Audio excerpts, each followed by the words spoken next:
All right, let's dive into something that sounds, well, completely wild, right? We're exploring what happens when two people with really strong narcissistic traits actually fall for each other. You'd think it's just a recipe for disaster, but the real story, it's way more complicated than you might imagine. Yeah, that's the big question, isn't it? On the surface, it seems totally impossible. I mean, how can two people who both need to be the absolute center of the universe ever actually connect? But the thing is, that initial spark between them can be, well, it can be absolutely magnetic. And this right here, this just gets to the heart of the whole thing. What you see on the outside is this perfect, glamorous power couple. They look unstoppable, but behind closed doors, it's often just pure chaos, a constant, exhausting battle for who's on top. So let's rewind. How does a relationship like this even get off the ground? We're going to break down that intense first phase and really look at why these two personalities are so incredibly drawn to each other. Are they a perfect match? Let's find out.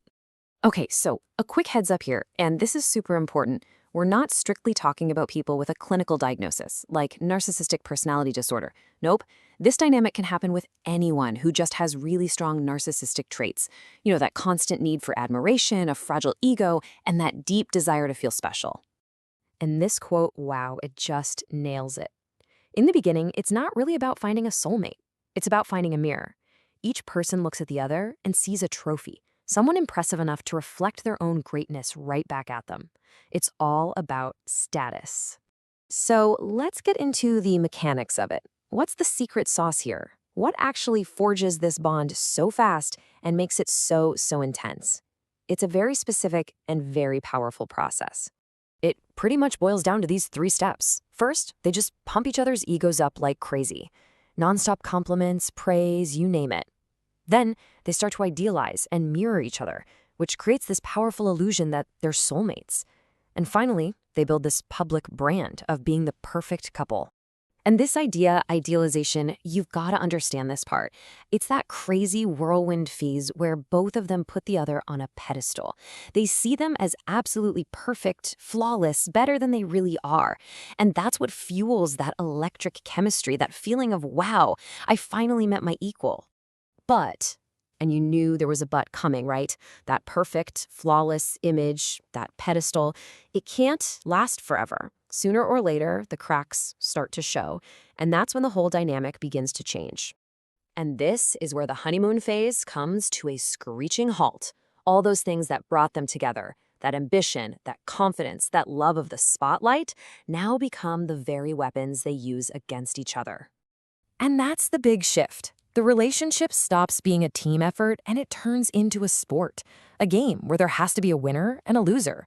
Suddenly, every little conversation, every decision, it's all a chance to score points. Just look at this breakdown. It's night and day, right? In a healthy relationship, you have support. Here, you get constant undercutting. In a healthy relationship, you can disagree. Here, it's all about keeping score. And real intimacy, forget about it. It gets replaced by these calculated power games.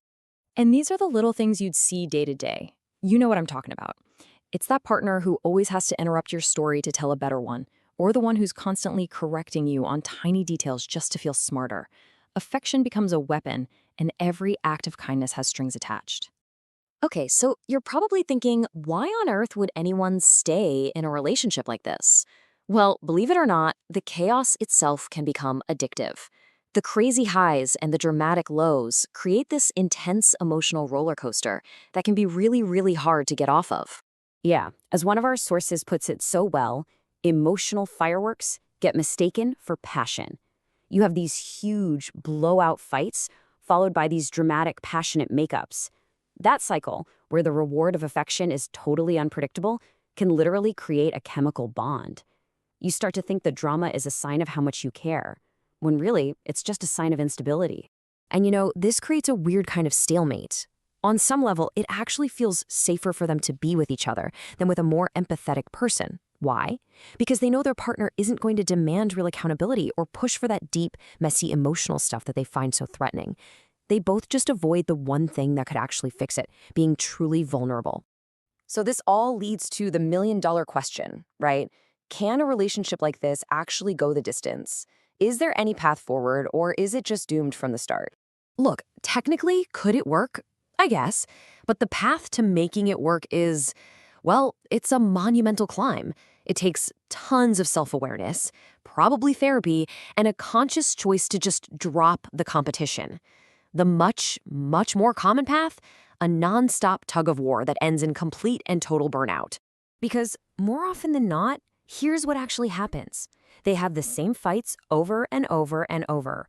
Neither one is ever willing to back down, and that constant, grinding need to win just becomes way too draining to keep up. They just wear each other out. So if you take away just one thing from all this, let it be this. Conflict happens in every single relationship. That's normal. The giant red flag isn't the argument itself, it's the goal of the argument. The moment it stops being about understanding each other and starts being about beating each other, the relationship is fundamentally broken. And we're going to end on this really powerful thought. In a dynamic like this, one that's built entirely on ego, real strength isn't about winning the fight. It's about recognizing when a relationship is only feeding your ego while starving your heart, and having the courage to walk away. So the real question isn't whether you can win the game, but whether it's a game worth playing at all.